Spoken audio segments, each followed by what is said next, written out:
யாத்திராகமம் 12வது அதிகாரம் 39வது வசனம் முதல் 51வது வசனம் வரை. எகிப்திலிருந்து அவர்கள் கொண்டுவந்த பிசைந்த மாவை புளிப்பில்லா அப்பங்களாகச் சுட்டார்கள். அவர்கள் எகிப்தில் தரிக்கக் கூடாமல் துரத்திவிடப்பட்டதினால் அது புளியாதிருந்தது. அவர்கள் தங்களுக்கு வழிக்கென்று ஒன்றும் ஆயத்தம் பண்ணவில்லை. இஸ்ரவேல் புத்திரர் எகிப்திலே குடியிருந்த காலம் 430 வருஷம். 430 வருஷம் முடிந்த அன்றைத்தினமே கர்த்தருடைய சேனைகள் எல்லாம் எகிப்து தேசத்திலிருந்து புறப்பட்டது. கர்த்தர் அவர்களை எகிப்து தேசத்திலிருந்து புறப்பட பண்ணினதினால் இது அவருக்கென்று முக்கியமாய் ஆசரிக்கத்தக்க ராத்திரியாயிற்று. இஸ்ரவேல் சந்ததியார் எல்லாரும் தங்கள் தலைமுறைதோறும் கர்த்தருக்கு முக்கியமாய் ஆசரிக்க வேண்டிய ராத்திரி இதுவே. மேலும் கர்த்தர் மோசேயையும் ஆரோனையும் நோக்கி, பஸ்காவின் நியமமாவது அந்நிய புத்திரன் ஒருவனும் அதை புசிக்க வேண்டாம். பணத்தினால் கொள்ளப்பட்ட அடிமையானவன் எவனும் நீ அவனுக்கு விருத்தசேதனம் பண்ணினபின் அவன் அதை புசிக்கலாம்.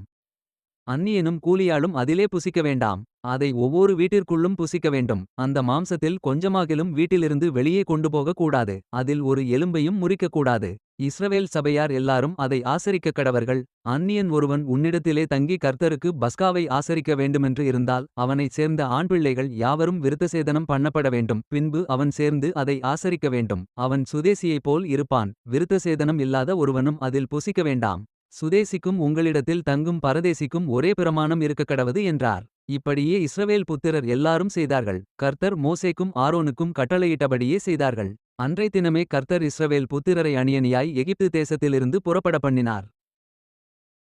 Exodus chapter 12, verses 39 to 51. And they baked unleavened cakes of the dough which they brought forth out of Egypt, for it was not leavened, because they were thrust out of Egypt, and could not tarry, neither had they prepared for themselves any victual. Now the sojourning of the children of Israel, who dwelt in Egypt, was 430 years. And it came to pass at the end of the 430 years, even the selfsame day it came to pass, that all the hosts of the Lord went out from the land of Egypt. It is a night to be much observed unto the Lord for bringing them out from the land of Egypt. This is that night of the Lord to be observed of all the children of Israel in their generations.